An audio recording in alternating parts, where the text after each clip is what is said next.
Welcome to Essential Coaching Conversations with Kyle and Asim. The real, relevant, necessary conversations to help you navigate coaching, teaching, learning, and life.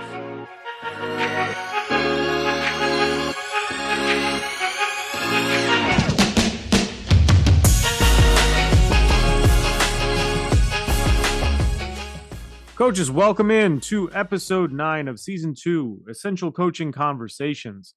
Kyle, a big time episode here. I think we've just surpassed 60 episodes last week. And, having Kip on, we can talk about that for a minute. Having Kip on was just awesome. I mean, that guy is a wealth of knowledge. He's engaging. I think what was really cool too was the feedback that we got on that particular episode. I think probably more than we've gotten on any episodes in a while. Also from like a smattering of different types of people and people of different walks of life who were like, man, that was probably one of the episodes that made me reflect about myself as a human being, and I'm sending it to the people that I know because they need to listen to it. So really, really awesome. Kip, thanks again for coming on. We'll definitely have him back, for sure. But Kyle, thoughts about episode 9, passing 60 episodes last week, having Kip on, any of those things? Yeah, appreciate Kip coming on. I thought that was great. It was nice to, bring in a third voice and get to hear some thoughts from someone else, and the feedback was really great. The funny thing is I feel like as we've done these episodes over the last year plus, I feel like the most listened to ones are typically not probably the most important ones, but like what you and I would deem the most important ones. And I think that one with Kip is probably one of the most important episodes that we've done. And I'll be interested to see how it does, analytically as we go. But I just kind of have a feeling it might not be the most listened to one, but it's one that I would really encourage people to go listen to because I think it's a great exercise in self-reflection. And you hear three people who have failed talking about their failures and how they've gone past them, and what we've done to try to move on and all that. And I thought it was awesome. And Kip always brings it, and appreciate him taking the time. And I thought going back and listening to that episode later last week, there's always things that I hear later on that I'm like, man, I don't even remember us really getting into that, because I guess we're either really tired or we're in the flow. And it was really great getting a chance to go back and kind of reflect on that episode again. And I'll definitely be going back and listening to it at least one more time, because I feel like anytime we start asking those questions and we start to think about them, there's always something new that comes from it. So it's funny you say that because one of our friends of the pod had texted me early in the morning saying it was one of the best episodes that they had ever listened to, and they were sharing it with their staff. And said something about like, you said something that was great, and I was like, I don't even remember what I said, to be honest with you. Like, I don't remember anything about the content as we are doing it. I have to go back and listen to it because it's sort of like not autopilot, but you sort of black out and you're just doing it and you're engaged and you're like in the moment. And then you have to go back and be like, wait, what did I say? So it's also really fun, like when I'm sitting there editing and putting it together. And again, there's like minimal editing that goes into this, but when I'm like syncing up the music and making sure it all fits, like I hear little bits and pieces as my cursor goes over the video in the editing software, and I'm like, wait, what did we say? Oh, that's a really good point, Kyle. I don't remember you saying that. It's how I Um, was during games though. Like I was a yeah. really bad. It's one of the reasons why I kind of got away from doing a lot of post game, Hmm. speeches and stuff like that. I realized like I didn't remember half of what was going on during a game, especially in real detailed moments. I've never been the guy who could be like, oh yeah, on hole 3, shot 2, the wind was coming across my face and the pin location was in the bottom right and I hit to the left. Like how people can recall that stuff, which is amazing to me. Like when you hear like LeBron or a That's Tony who I was Romo thinking or of. somebody Yeah. like that, is like they're like computers, and I've never been that person. Mm-mm. Um, I'm not saying one is good and one is bad. I've never been the guy that could recall the second play in the third quarter and what did I just never been me. And so that was again one of the reasons why I got away from being so emotional and talking so much after the game. I needed to go back and watch the film and wanted to make sure that I knew what I was talking about. And it's been kind of funny that that's kind of the way these pod episodes turn out, where we always hop off and we're like, I think that was pretty good. Like, Mhm. we got into some moments, but I do think you kind of get into it and get into a bit of a flow, and we're just sort of just synced up. The outside world disappears, and again, that's another reason why we like doing this. It's a bit of a therapy for us and an escape from everything else going on. And so it's always really great to go back and listen. But again, getting a chance to do that this week, if it's an episode you're thinking about skipping over or not going back, I would highly encourage you, if nothing else, just to get to hear Kip Mhm. talk and learn more about what he does, just to kind of prop up, the work that he's doing and his message and that kind of thing. It's definitely worth a listen. Yeah, and then I went back and just as you were talking, I checked the analytics, and it's definitely not one of the most listened to episodes, but I think it's been the most impactful for a lot of folks who are dedicated listeners of the pod, and so we thank those people for listening and getting into it. Certainly, like, we just went over, I think, 6,500 total listens, which for two guys who are just random guys doing a podcast, like, I don't know, that's pretty cool. I know that there's some podcasts that I listen to that do that in an hour, and that's great. Like, good for you, right? But I think for us, it's just a mark of like consistency and showing up and things like that. Where again, our peaks and our valleys, like our valleys used to be our peaks, so we're just gonna keep it rolling. But again, thank you to Kip. Thanks to everybody for listening, and we'll just keep it going. So, season 2, episode 9. Let's go athlete shout outs. You have a number 9. I feel like I know who it is, but you're gonna throw me a curveball because why would it be obvious? Yeah. Um, if Kip was on, I would know exactly who he would choose. But go ahead. You got it. Go ahead.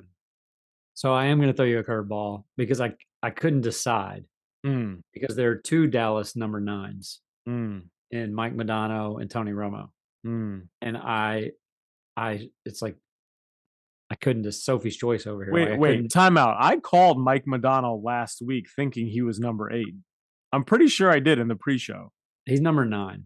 I knew. Yeah, we said that, and then you chose Yeah, Mike Madonna, and I forgot that he was number 9. So yeah. thank He's nine, but I can't. It's really hard to pick one of those two. Like one of my favorite, athletes from Dallas, kind of growing up watching all that. So I can't go that route. So I've got to go somewhere else. And then honestly, I was torn between these two athletes, but I'm gonna. There's a very simple reason why I'm gonna make this decision, because to celebrate our big home soccer match win that we had over Middle Tennessee last Sunday, the tie break goes to soccer, and I'm going with Mia Hamm, greatest U.S. No, did you go Mia Hamm? you. Can you see it? Oh, we've never done that. We've never done that. We've never done that. So, what was it? 2 weeks ago, you picked mine out, or no? 2 weeks ago with number 8, you picked Ovi, right? You called that I was going to do Nope, Ovi, and now we have picked the same number 9. it's the first. Y'all, this is unraveling right before our eyes. We have one more episode, and I'm going to be able to guess Kyle's number something very soon. Anyway, continue. Continue. You got So it. yeah, and I thought I knew your number. I thought I had one pegged for you. Well, I had two options I thought for you, but again, I'm going soccer because that was the last event I worked. And so thinking about that, I mean, greatest U.S. women's player ever. Mm-hmm. I mean, you could argue top 2 or 3 player ever in the world. Started women's soccer in the U.S. and debuted at like 15 years old. Scored a game winner at 19. 2 titles, World Cup, Olympics. I mean, just unbelievable watching her. When we're close to the Mm-hmm. same age, watching those World Cups and the Olympic Games, and watching Mia Hamm do her thing, and won 4 straight titles at North Carolina. So what the really cool thing about her is, when you talk about greatest Carolina athletes, you Mm-hmm. have to mention her in the same breath as Michael Jordan. And there's Mm-hmm. not a lot of athletes that get that treatment. So yeah, I'll shut up and kind of pass it off to you to let you give your explanation. But that's how I got to the Mia Hamm episode. I'm dumbfounded that we both picked the same athlete. as iconic as she is, there's so many other number nines. I thought you were going to go with Tony Romo. I really did.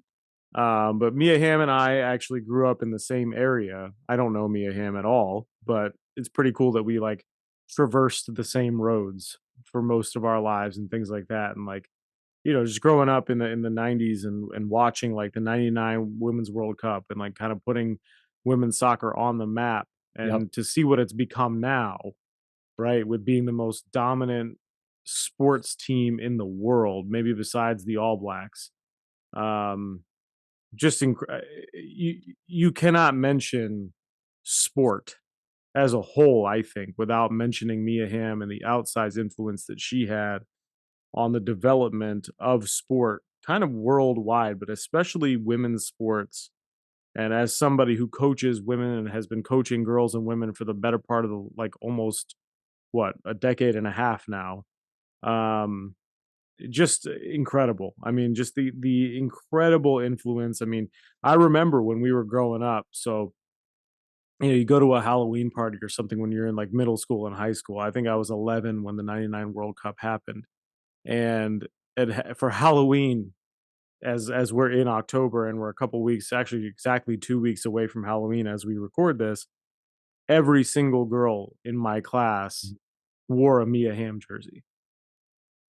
And it was like, wait a minute, like the only time you ever saw anybody wearing a jersey was like back then. Now they're the Commanders, but the Washington football team back then, the Redskins back then, like that's what you saw, right? Was like you only saw men's jerseys anywhere. And then after all that, like the World Cup and like the first iteration of women's professional soccer in the country started, all you saw was Mia Hamm jerseys, right? She was in that commercial with Michael Jordan of like the anything you can do, I can do better Gatorade commercial. Mhm. Still one of my favorite commercials to this day. So yeah, I mean, it's obvious choice. Mia Hamm, no question about it. But I am curious who you pegged as the two people that I would pick because she was my only pick. I didn't have anybody else. Really? I had nobody else in line. Yeah.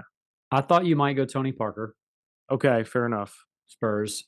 And then who I almost went with, who I actually thought of first, I actually thought of before Mia Hamm, but this was the tiebreaker. I was toying between her and Lisa Leslie. Ah, yeah, yeah, yeah. Fair So enough. Fair enough.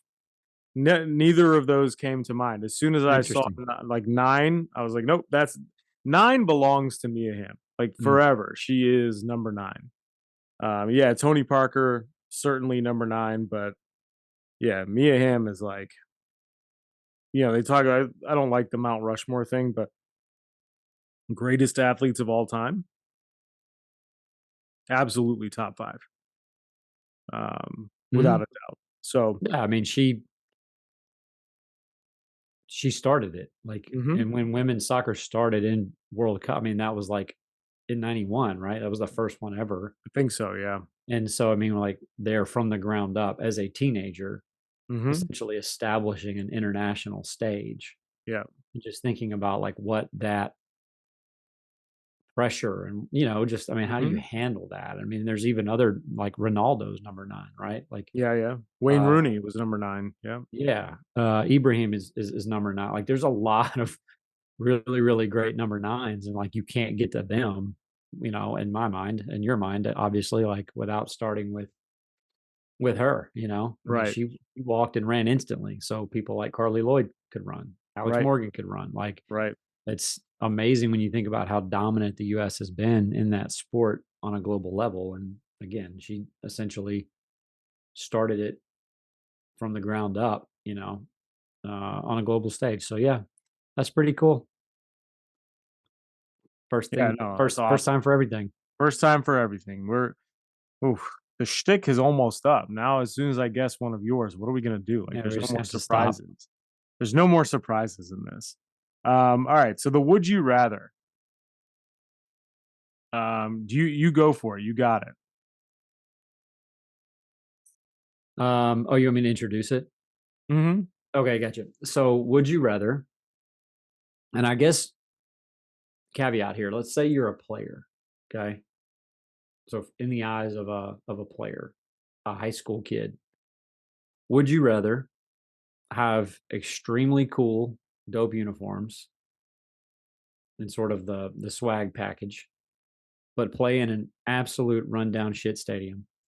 Mm. Or would you rather have state of the art stadium and then have absolutely god awful, rundown, ugly uniforms? Basically, would you rather have the drip or would you rather have the facility? Before we start any potentially dangerous activity, the question I ask my team is there a safety concern with what we're about to do? Just so they can identify what it is, and then we can mitigate it. I feel like if we had a rundown, crappy, dilapidated stadium, but awesome uniforms, the safety concern would literally be playing the game. So I would rather have the top notch facility where we at least are safe playing the game and we have everything we need at our disposal. Because ultimately, we can make dilapidated uniforms look really cool and we can make them feel really cool. And there's some mystique behind having the shitty uniform where you're like, listen, it doesn't matter what we look like. It's let's just go ball out. And I think it's probably far cheaper to replace uniforms than it is to build a brand new stadium. So I'll take that as well. Yeah, I'm gonna have to agree. I do think you're gonna get a little bit of the look good, feel good, play good Hmm. crowd. Um, but as somebody who's in charge of a big budget, I'm just going, all right, we'll buy a new uniform. We'll figure out a way to fundraise Right. new uniforms. Right. But if I'm a kid, if I'm 15, 16 years old, do I really want, because I think this has to extend to like your, not just the uniform, but like your travel gear and things like that. Like Hmm. the hoodie that you wear to class and on the bus and things like, would you rather be walking around in something like that all the time where you're only in the stadium, X number of times? So like it's kind of like the rundown uniform part kind of stays with you everywhere you go. So even when Hmm. you're away from your facility, and I think that would be the argument Sure. to have the nice stuff and play in the rundown facility. And the funny thing was is like at Simsboro we didn't have a really great facility, but we had really nice stuff, Hmm. and it was awesome, kind of representing the logo and the brand and that kind of thing. So in my mind, my initial thought was, give me the nice state of the art facility, and we'll deal with the uniforms. But now that I'm sitting here thinking about it, and maybe just to play kind of devil's advocate, I would think give me the better stuff, Mm. especially from a branding standpoint.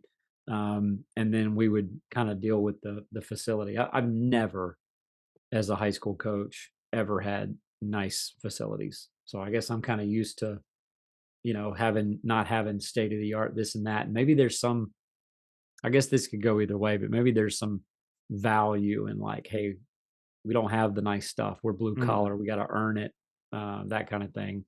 Um, but I think I would initially, I was with you. Now I'm sitting here thinking about it. I'm gonna go the other side, and I'm gonna say, give me the nice uniforms and stuff, and then we'll beat you in the bad facility. So you know what's funny is this is actually a would you rather that I had to deal with. My first head coaching job. We had like I would say the facilities I coached in when I coached in Virginia were awesome. Like high school facilities. Really, really, really good. Two different, very different sized gyms, but six baskets, they all worked. They were all 10 feet. The floor was beautiful. The stands were nice. The locker rooms were pretty good. Um, and I remember coming in and the uniforms were ratty and they were kind of like, not they weren't befitting of a varsity level 6A Hmm. basketball team. And so I remember we were sort of in that situation of having the really nice facilities, everything, our weight room was beautiful, like everything was good to go. But when it came time for like our practice gear and our uniforms, it was just like, you know, you can take it or leave it. And I went to my AD and I was like, hey, listen, I'm new. I don't know who bought these uniforms when they're on cycle, but I want to pay for out of our budget. Like, we're going to get new uniforms. And I was like, if you pay half, we'll pay half and let's see what happens. And he was like, all right, price them out. So I got like what now is considered like the collegiate level Nike uniform. We were kind of the early adopters of getting that for a high school program. And our kids like looked swaggy, but we still only won 5 games that year. So we were able to get both. We were able to get our, have our cake and eat it too. Um, but I don't know. I feel like having the stuff, like we sort of like look the part, but I'm not sure that either one of those really allows you to. It doesn't make the team. You know what I mean? Like it doesn't make you who you are. Either one of them. But it certainly feels good to know that like when you walk into your home facility, there are creature comforts and you feel good about it, as opposed to Mhm. like looking around, you're like, "Oh, that's falling apart. Oh, that's held up with duct tape." Like, you know what I mean? I think maybe there's some old world charm to that too. I think some people are like, "Oh yeah, it's cool. Like, you guys haven't renovated in years." And I feel Right. good about that. Like, there's some character to this place. But yeah, I don't know. I think I would go with I still think I would go with the facility just from also this. I don't know. When you invite others into your home, you want it to you want it to feel uncomfortable for them while they're playing, but you still want to have access to all the things that you might need in order to help athletes prepare and play at their best. But yeah, no, that's why we ask the would you rather. So folks, please let us know uniforms slash gear or facilities. But today, Kyle, we have a kind of a cool topic. And you proposed this one earlier today, and I think it's one of the things that could obviously take many shapes and forms. But I think this is a really reflective conversation centered around the idea of being able to filter through what you hear, what you see, and some of the distractions and the noise that may or may not prevent us from doing the job we're being asked to do. And I say that knowing full well that you're going to explain this far better than I just did. But I think there is an element of certainly reflection, certainly stacking the deck, um, but also just being like a discerning and critical consumer of information. And it's funny because I had this conversation the other day with a friend of mine about like, you know, goals and how teaching has changed and how kids have changed and things like that. And one of the things that I remember saying in that conversation was like our job is not to give our kids this information. Like they don't need all of this information. They need to become critical consumers of that information and what to do with it. And so even like we had a speaker come at the place that I work and like she was talking about the use of social media and how like it shouldn't be screen time per day, it should be screen time at a time because there are certain brain science effects and like, serotonin levels and things like that that after 20 minutes at a time, you're basically like start to go downhill. And so instead of an hour a day, it should be 20 minutes at a time and that's Mm. far better than what you're doing. And so it's the idea of like getting all this information, becoming critical consumers of it, and also not spending an inordinate amount of time consuming it to where it consumes you. But anyway, I think that's a decent introduction. But Kyle, I'm going to throw it to you. Let's talk about blocking out the noise and sort of where this topic came from. Yeah, I think as in all kind of answers, there's a balance to it, right?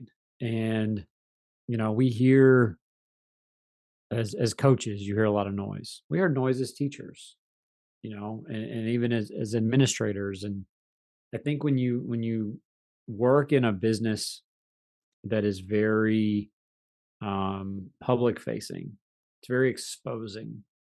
Where a lot of people are consuming the product that you're putting out there, right?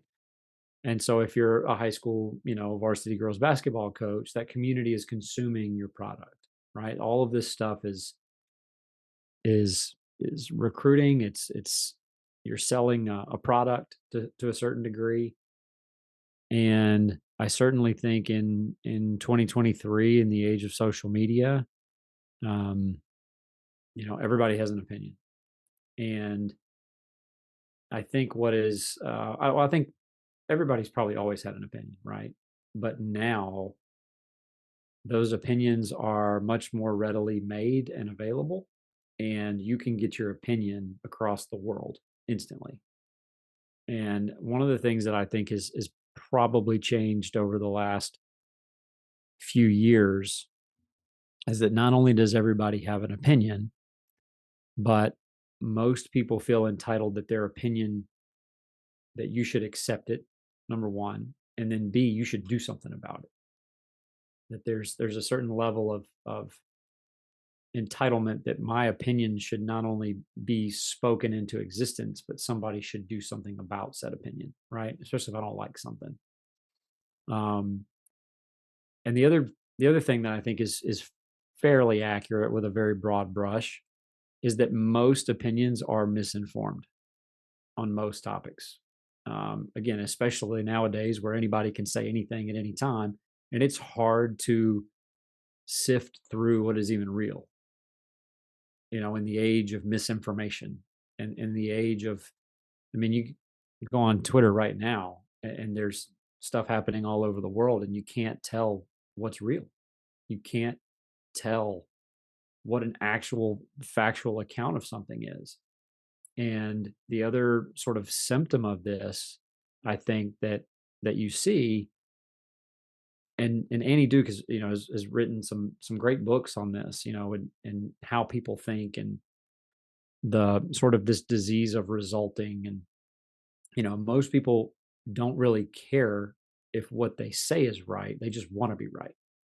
And regardless of what happened, I want my opinion or my view to be the prevailing one, right?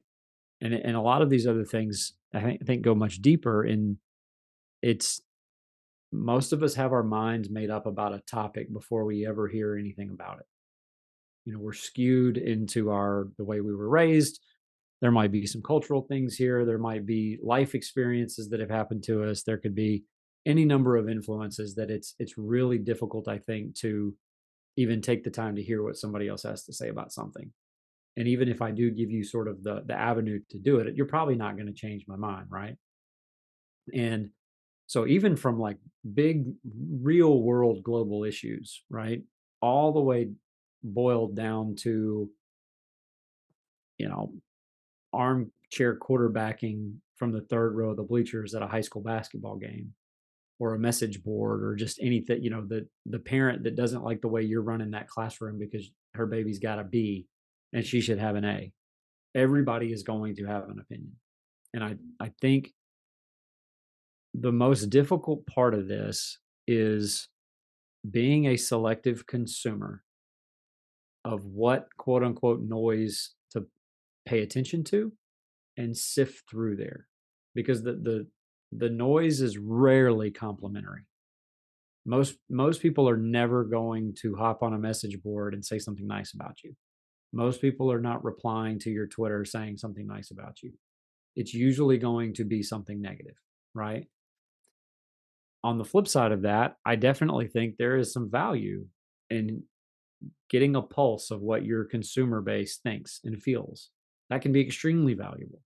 It's really great to know that, if there's a majority of something out there, even if there's a minority in something, like this is what this group is thinking and feeling, and maybe we can learn something from it. And there is some value in that. I mean, I certainly have dealt with that over the last few months and learned quite a bit and improved. And it's made me better in some areas. But it's really difficult to get stuck into that world where it can really consume you. And you don't want to get to a point where somebody else's prevailing opinion paralyzes you to a point where that's all you're thinking about. And that consumes you. And somebody who is on the outside, who is misinformed, who does have a minority opinion in something, could be what overtakes your decision making prowess when it doesn't need to. Because the most informed person is you in the room making the decisions, right? And you have to think that. I think you have to believe that. I think you have to trust in that and trust the people that are around you. But I think it comes down to, as we said earlier when we were texting about this, like we have to know thyself. But A, how many people know thyself? And how many people take the time to process to continually get to know thyself and continually reflect and go through this process to know, like, hey, if I peel this curtain back a little bit, I'm probably going to see and hear some things that I don't like, that may piss me off, that may hurt my feelings, that may rub me the wrong way. And a lot of times we hear sort of this machismo, bootstrappy type stuff of, well, you just got to block out the noise. Just ignore it. Just don't pay attention to that. You gotta have some thick skin. You gotta have tough skin. But at the end of the day, like we're all human, and that stuff can affect you. Like you can't tell me that all these, there's 3 Division I college football games on right now. Half of those teams are losing right now. Half of those coaches are going to have to go in and face reporters, a fan base, coaches show, all these things. And it's really difficult to just be like, oh, that stuff doesn't really bother me. No, we just, it is what it is, and blah, blah, blah. So I think that's where most of the coaches in this country are not millionaire Division I football coaches. They're likely extremely underpaid or even volunteer junior high coaches. They're officials. They're soccer officials. They're basketball officials. They're umpires. And they're having to sit there and listen to, and block out the noise during a game and not let that affect their judgment. And I think it's one of the more difficult things that you have to do in life. And there's not a lot of conversation built around it. And there's not a lot of resource for it other than, hey, just don't worry about it. Let it roll off your back. Don't, just block it out, ignore it. It's just noise. Do you, whatever. And that's not, in some instances is not necessarily maybe terrible advice, but it's like, well, how do I, but then it's, how do I do that? What are the mechanisms and systems in place that allow me to filter through all this said noise to try to figure out, well, maybe this is important. There are certain people you do want to listen to, you do want to trust, and I do want your opinion, right? But most of the opinions that you're getting are ones that you don't care. You don't really want to hear them, especially at that particular moment in time. But they're being thrust upon you in real time at that moment, in the while you're coaching, while you're in the middle of or the heat of the moment. You're supposed to just block all that out. um I think it's a very interesting topic, and I don't think I think it's an area that's probably very seldom explored, and probably something that needs to become a little bit more of maybe less taboo, to have kind of an open conversation about, like, man, that really does bother me, like, especially when you hear like coaches don't want to win, or this coach is lazy or anything like that. No, like we kind of talked about that a little bit last week with Kip. Like, what coach doesn't want to win? And everybody's got a better idea about how we should do it. And I do think that is a difficult thing that maybe, veteran coaches and administrators and leaders could do a good job with younger coaches, say, look, you do kind of need to get used to the fact that whatever decision you make, half of the people out there are going to think you're an idiot. Half the people out there are not going to like that decision. And even if you do make a few decisions where the majority are on board with that, like eventually it's coming. You're going to do something that most people are not going to agree with. But that's where I feel like the human component becomes extremely big. Recruiting becomes extremely big. You might not like that decision, but if I've done a good job recruiting you in and we have a great, trusting and respectful relationship, you might not necessarily like it, but you might at least understand it or respect it. And it means that we can continue having, a conversation or a relationship or something like that. So that's where my head kind of goes with a lot of this. I'll throw it back to you, um, just to kind of see maybe if some of those things resonated, or maybe something genius popped in your head as it usually does. Something genius. I don't know if I have something genius, but I took a few notes as you were talking, and they it's sort of tongue in cheek. Like on it was on like Jimmy Kimmel, I guess they do, where they're like the celebrities read the mean tweets, Hmm. and it's really funny because like they'll read it and then sort of get to react. to whatever that person said. It's like Jennifer Lawrence has a face that I would like to punch. I think that was one of them or something like that. And she was like, "Yeah, well, F you," they bleeped it out. But she was like, "Well, yeah, F you too." You know what I mean? Something like that. And it's like I used to tell when I was doing large scale programming at my previous job, like the ability to utilize the noise as a way to practice. And what I mean by that was like, find the most vitriolic, hate filled, like, you know, racist or sexist or whatever stuff you can find on social media and think about how you would react to this in a way that can engage somebody in a conversation. And that's sort of your first step to understanding how to combat some of this noise that seems to become the minority opinion that becomes the majority, and it's like almost oppressive at a certain point, but it's a very, very like small amount of people. But it's really hard, like you said, not to worry about it. And so you see, like going back to mean tweets idea, like every single celebrity that's on there gets thousands of mean tweets a day. And they're not allowed to react to them because if they do, then their brand gets tarnished and this and that. But when they do it in that setting, it's like, oh, ha ha, whatever. Like this really doesn't bother me. But at the end of the day, like when all the lights turn off and they take the makeup off and they're just being a regular person, like that has to hurt their feelings at some point, right? You and I can both point to the trove of emails that we have received over the years from parents that absolutely, like, in the moment, you just wanna crawl into a hole and die, like, that's a real thing, and it sucks. It sucks, and you go home and you tell Megan about it, or I tell Becca about it, and it's like, "Oh, it'll be okay," like, that person doesn't know what they're talking about, and yeah, that's true, like, it probably will, in the grand scheme of things, be okay, and they certainly probably don't know what they're talking about, but it doesn't make it any better in the moment. And you can't block certain things out. And so this was one of the things that you and I had talked about earlier too, was when we think about like the idea of parents. And so you and I work in different capacities where our stakeholders are a little bit different. But in your capacity where there is noise from sort of the outside world when it comes to social accounts, stuff like that, you're not are you necessarily beholden to those people the same way that I am as a coach to parents?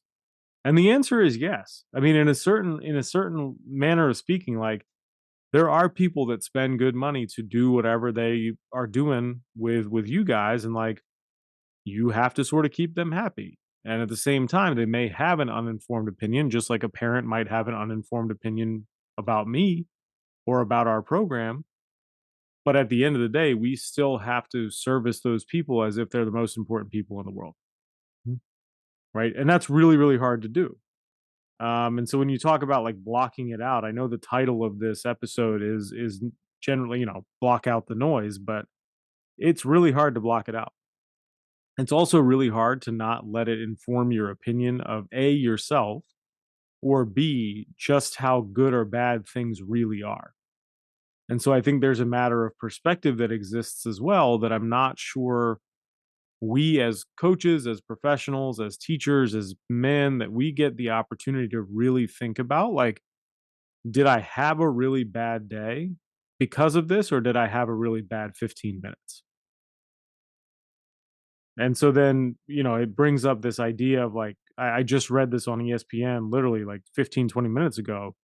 Shane Beamer, the head coach at South Carolina. I don't know if I think I put this in our one of our chat groups, Kyle, but Shane Beamer broke his foot kicking something after a game, right? And he Mm. didn't know he had broken his foot until the adrenaline wore off. Why is he kicking stuff after a game? Oh, but body language though. Right? But body language though, but that to me is a little bit of a signal of like the outside voices maybe getting into his head. Or and he said, listen, he was like, I feel like I didn't help my kids win. I feel badly about it. I'm not frustrated with them. I'm frustrated with myself. Like, he said a lot of the right things. But a lot of that frustration stems from, man, we lost another one. I know the alums are going to be calling me. I know the donors are going to be thinking I shouldn't have gotten that extension, right? It's hard because this isn't pro wrestling kayfabe where you can turn it off, Mhm. right? These are real people. It's not a show. It's not an act. We don't get to go to our trailers afterwards and become ourselves again. Like these are real people, right? And then you look at like Deion Sanders. So I wrote down Shane Beamer for his foot, and then Deion Sanders for what he said after their loss. Who was it? Stanford? They lost to, Mhm.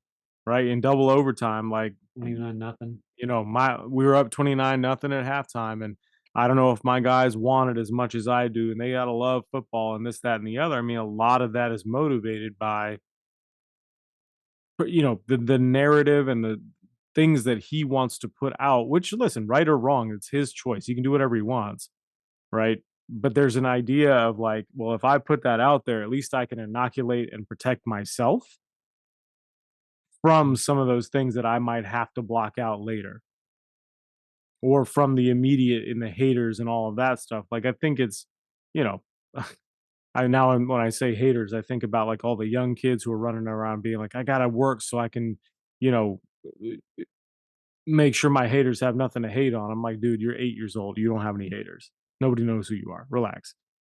Right. Like, but it's this idea that we're always being watched and we are always being on display. And so the thing that I'll sort of turn it back over to you with, and we'll talk a little bit about stacking the deck and recruiting here in a second, but I think a lot of this stems from insecurity, of course, right? We all have insecurities. We all have anxieties. That's a real thing. Talked about a lot of it last week with Kip. I mean, I just really think about like our kids, and if we as grown adults, whether as the people who are reaching out in whatever medium they're reaching out, and then that causes anxiety for me and you, or for any coach out there, any professional out there who has to deal with the noise, right? So there's insecurity that causes the noise. And then there's more insecurity that's created by the noise. But as grown adults, like we are supposed to have the skills to be able to handle that. I always frame it in my mind though of like, if I am feeling this way, how do my kids who don't have these skills or who are not fully developed in their self-awareness and all of those things, like how in the hell do they feel? Right? With so much insecurity amongst teenagers anyway, how do they feel about the noise? And how do we help them with that? Because as coaches, like if we're trying to model it and it's getting to us, then certainly it's got to be eating them alive at some point. I don't know how you feel about that part, Kyle. Well, that and I don't think by saying like, "Oh, we just ignore it. We just block it out and just pretend it's not there, or we shove it down deep inside." Like that's not modeling how to handle that either, right? Like that's not exactly setting a very healthy precedent for them. And it's easy to say like, "Okay, we'll block out the noise," but at some point like the noise can get so loud where you can't block it out. Like you had said earlier, like you can put on noise canceling headphones. There's only so much noise that can be let out. At some point a little bit of that's gonna get let in, and I do think that's why it's okay to talk about it, and I also think that there's, um, a little bit of a catch-22 and a paradox to trying to increase things like emotional, intelligence, agility, emotional literacy. The more aware you are, the more you're gonna pick up on that kinda stuff, the more things you're gonna hear. We deal, kinda with this with Kendall. She's gets pegged as like shy. "Oh, are you just shy? You shy? Oh, you're shy." And it's like, I don't really want you calling her shy. Like she's aware. She doesn't want to talk to you. She doesn't know you.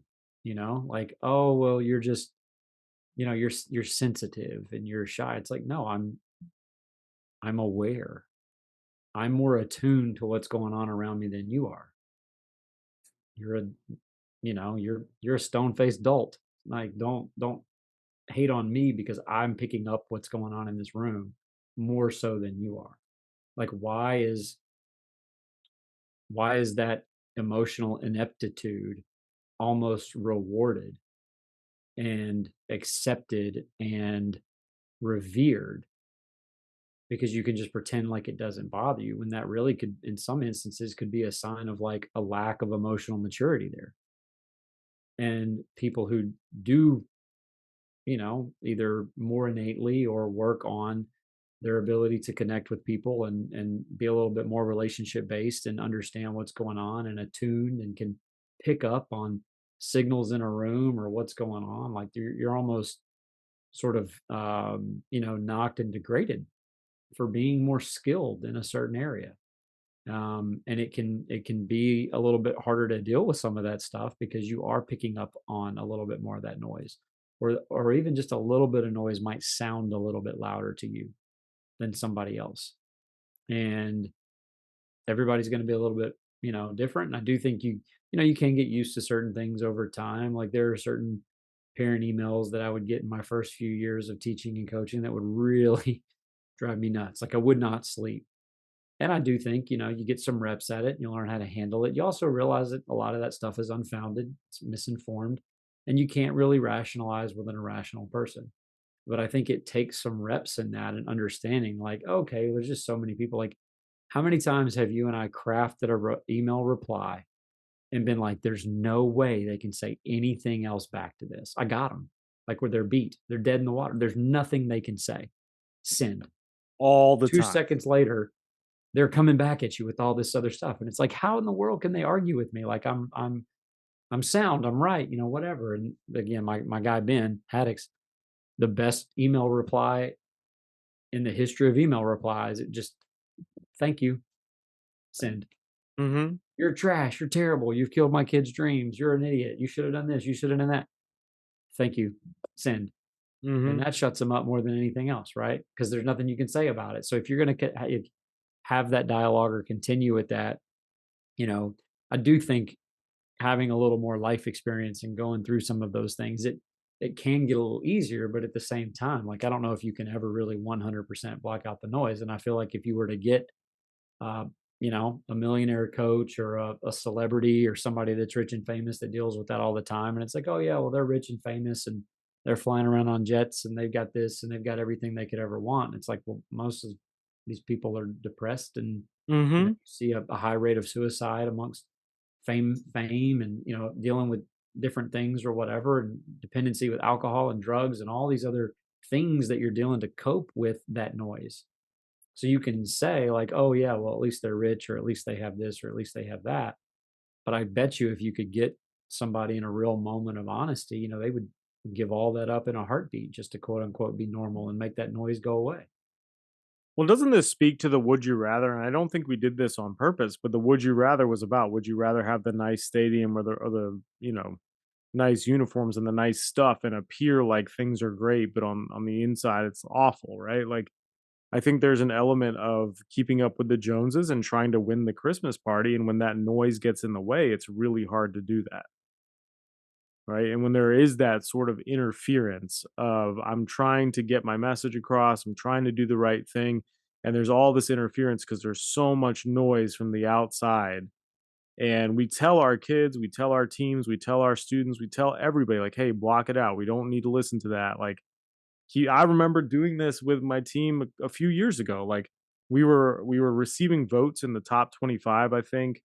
Nationally, we were like 10-1 in out of conference play, had some huge wins. I think the only loss we had was like by 4 to Tufts. We sort of blew that game on a coaching error. Um, which is what it is. Like you can go back and watch the film. And you know, we had people tweeting our account like you should be ranked in the top 25. We had people like putting out articles about how it was a sham that we were not in the top 25 and we were just receiving votes and whatever. And I'm like, I put it up on a slide for our student athletes to look at. And I was like, we cannot listen to this. Like, we're going to own that it happens. We can look at it, but how we react to this is up to us. I remember the same thing that happened when I was at South County. Like we were, I think we were probably 10-1, honestly, at that time.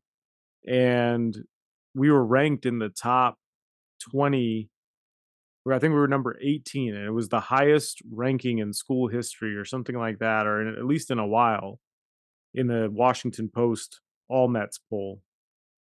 And I like printed this out on a huge paper, laminated it, and brought it to practice and had the kids like stomp on it. Hmm. And we ripped it up. I was like, this shit does not matter, but we're going to own that it's there. And I think that that's a really valuable strategy for us as people to know, like, yes, this exists. We are not going to ignore that this exists, but how we choose to internalize this information and the active thing that we do to recognize and then sort of go through that RACA process and be like, all right, but what aligns with who I want to be? I think that's a really active process of listening to that inner voice and having a really strong inner voice that's not driven by those external formulas. And what was crazy is we were going into a game against the number, I think we were 18 and that team was 5. And we ended up losing by like 3. And I was like, it was sort of a self-fulfilling prophecy. I was like, when we started to think about us being 18th and like people outside of this circle getting involved and understanding that we were not, that we were a top 20 team and like, whatever, all of a sudden those expectations shifted. And so we go to like that vision alignment and sort of the vision stability piece. It can really rock your world a little bit in a positive way, right? Hey, we're being recognized by these external sources as being really, really good. All right, but that can also create vision instability. Just the same way that if things are not going well and you choose not to stick with your process and you choose not to stick with your vision, that also creates vision instability. So that's a neutral thing, right? So when we, in sort of our theme of neutral things, the noise can be positive too, but we have to be able to internalize both the positive and the negative as something that we can be critical consumers of. And then it's this idea of being able to decipher what we need to hear and what we don't need to hear, what we need to do something about, what we don't need to do something about. And I think that part only comes if you have really stacked the deck in your favor and have your systems and all the things that you hold dear to yourself, whether as a coach, it's your language, it's your philosophy, it's your essential elements, your game models, all of that stuff. Like if you feel confident in that stuff, it's not always going to work. There is no silver bullet. I almost said magic bullet, but I think that's a blender, right? There is no silver bullet to anything. But there are ways that we can, and this is a throwback to one of our former, or not former, but older things we used to say, like, there are ways to add aces to the deck simply by going through this as a reflective process rather than a reactive process. And I think that's really, really hard to do in the moment. And in the moment, yeah, there are times where I just kind of want to crawl up into a ball and just lay on the couch and not deal with any of it. But the reality is if I do that, it's not going away. It's still gonna be there. And so being able to use it sort of as a practice tool even, it's really hard to do, man. Like I say it, right? And it sounds really easy, but it is really, really hard to do, especially as the expectations continue to grow when you have had continued success or things tend, they're going well. Managing that may be even harder than managing when it's not going well. I don't know. Like I guess I haven't done well enough in my coaching career to really have an ability to say yes or no to that. I certainly have done poorly enough, right? Like you and I have both had plenty of losing seasons where it was like actually probably some of the most fun things we've done, right? But like regardless, there is going to be that noise no matter what. Yeah, and you heard something very similar this past weekend with Notre Dame, Marcus Freeman talking about, getting beat the week before, and then they respond and they shut down a Heisman Trophy winner, and they looked extremely dominant in their win over USC. And basically, the post game on the field was like, how do you bounce back from a previous, failure the week before? And it's like, man, you get home and you're over it. And you just kind of want to crawl into bed and not want to deal with it. But you've got people who are counting on you and depending on you and blah, blah, blah. And then you get up and you keep moving. And you don't get to have the really, really high moment without the low moment. And typically the lower the moment, the higher the next one's going to be.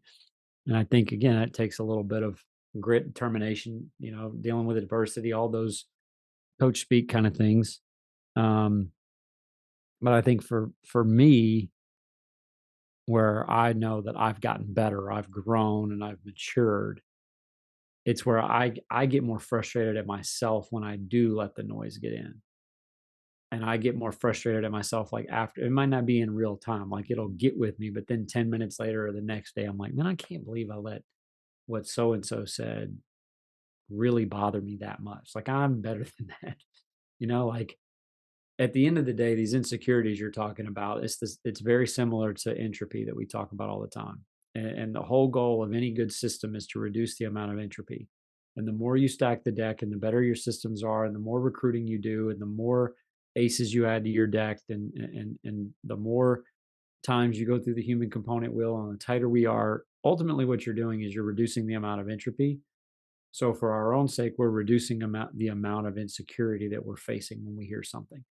And so that stuff does insulate us and it does slide off our back a little bit more. Those noise canceling headphones are a little bit more quality. We can block some of that out, but it also doesn't mean that it's going to be 100% or it's going to be perfect.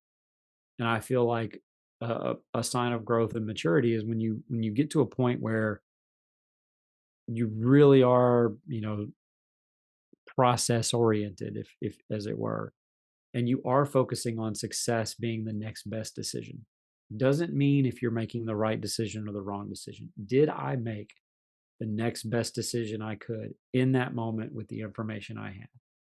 And typically, even if I do get a little aggravated with some of the noise that I'm hearing, I will fall asleep at night because I know, like, yes, I did.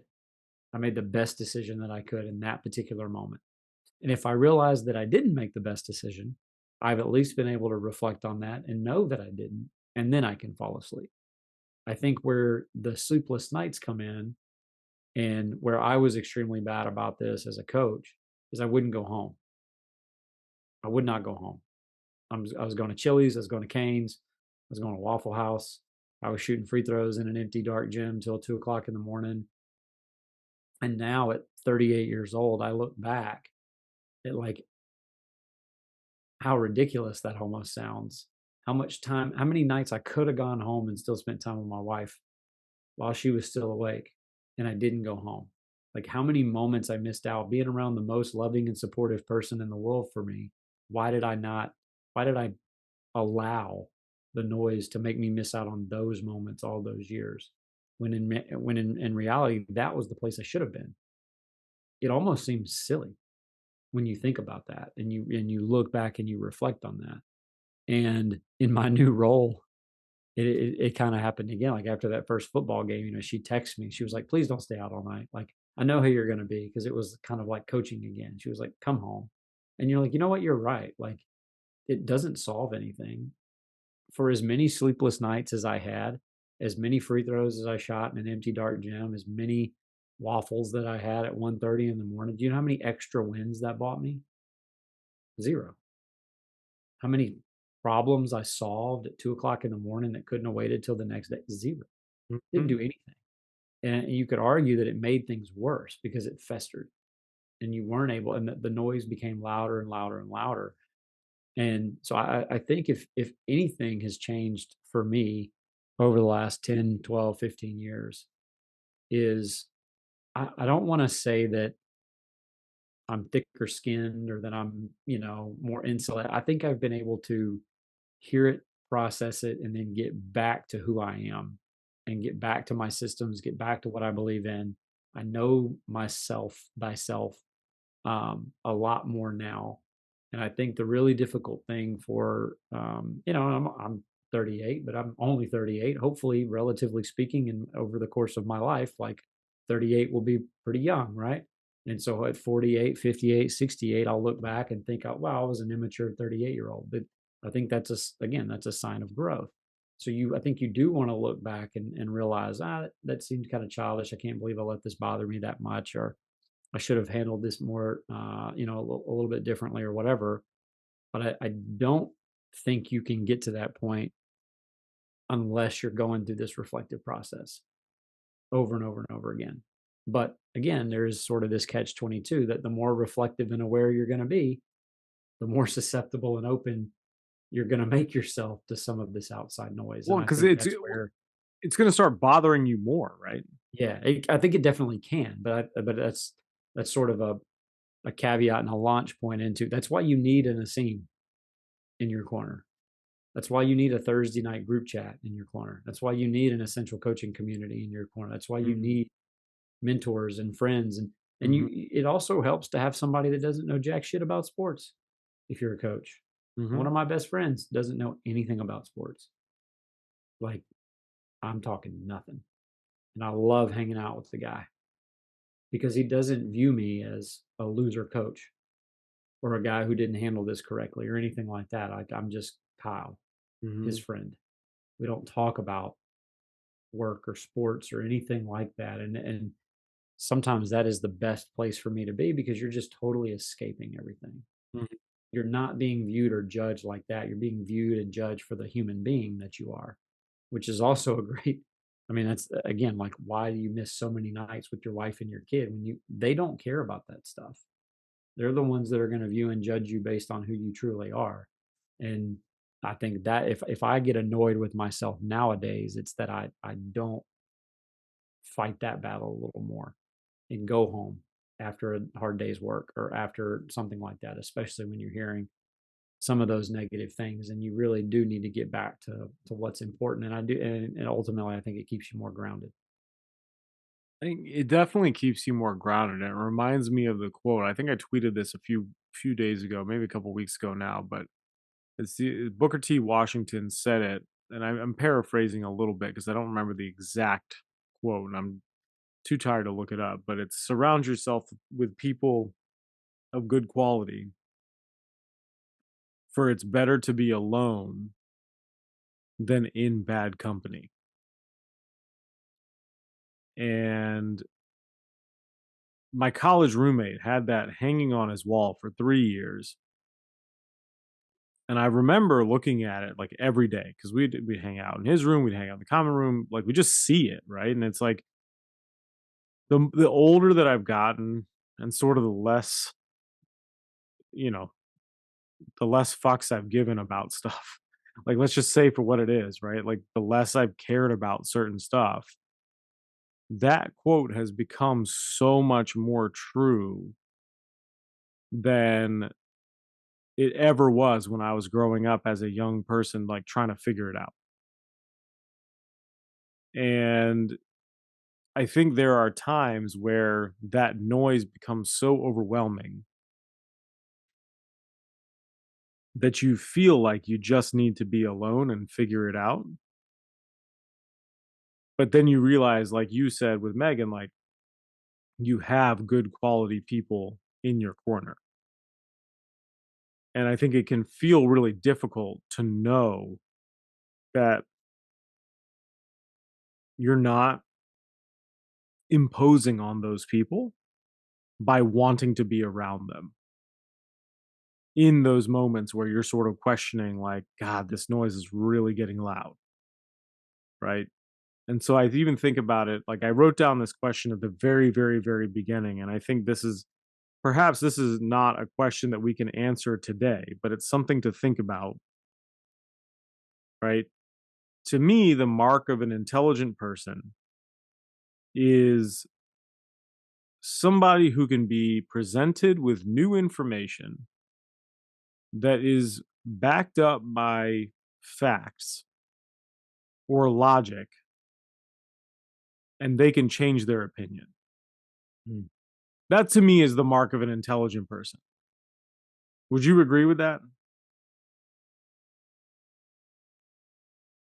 Yeah, I think I think having an openness and a willingness to have that conversation, be willing to change an Mhm. opinion is a good mark of intelligence. I also think it's becoming increasingly rare.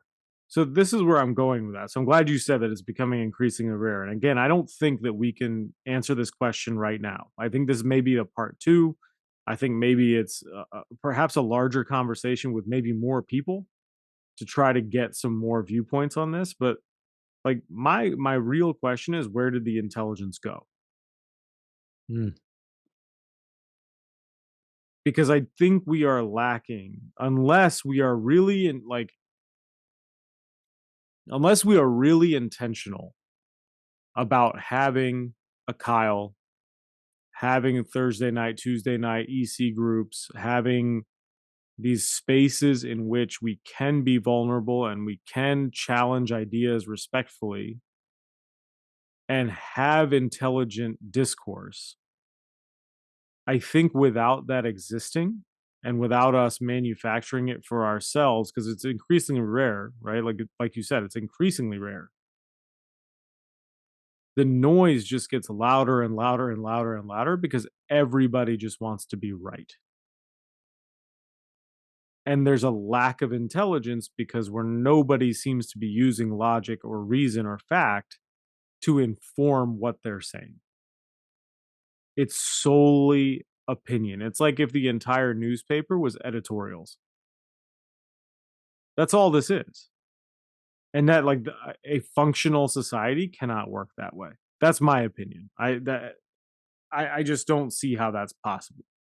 And so no matter perhaps how much we stack the deck, there are always going to be those people that editorialize everything, or things that matter to them and their agenda or whatever it is. And so I guess it's really, really hard to answer that question of where did the intelligence go? And I guess the second question to that is how do we get it back?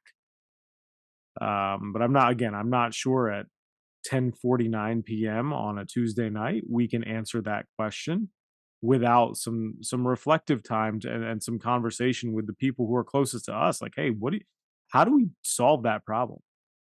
Right. So I don't know thoughts on that. I'm finished with that part, but I'll throw it to you to close us out here. no, I think we definitely need to bring this back with the two questions that you just said is where did the intelligence go? How do we get it back? And let's dive into that and all of these different areas and avenues throughout life. News cycles, sports, whatever. Is we started this conversation on basically having a bunch of people yell at you for every decision that you make, and how do you sort of handle that? And I think maybe we've stumbled on something here in how we handle it is understanding where that information is coming from, taking it from the source and kind of understanding that, but also from a larger picture is asking like, where did that intelligence go? And more importantly, if it's gone, does that give us some hope that we can go get it back? Or is it lost forever? And I do think it's becoming increasingly in an increasingly polarized world with increasingly polarized opinions where everybody would rather, again, be right instead of get it right. How do we go about getting that back? And I think the only way we can is by asking the question and then diving into it.